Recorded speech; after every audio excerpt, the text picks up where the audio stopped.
ជំរាបសួរបងប្អូនទាំងអស់គ្នាថ្ងៃនេះមានតុកម៉ូថ្មីមួយទៀតហើយមិនមែនកាត់ឆ្លើងទេណាបងប្អូនខ្ញុំឃើញជើងពីរអញ្ចឹងណាគឺមានក្រងឆ្អឹងពេញលេញ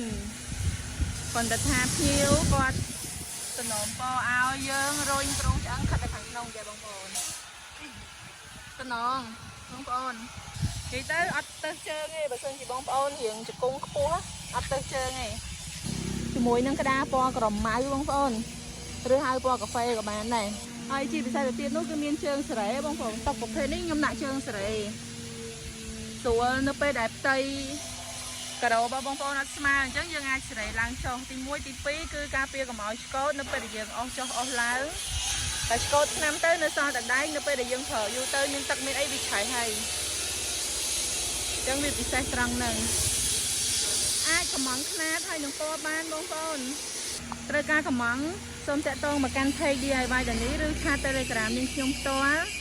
ដែលមាននៅក្នុង caption ខាងលើអរគុណច្រើនសម្រាប់ការទស្សនាវីដេអូ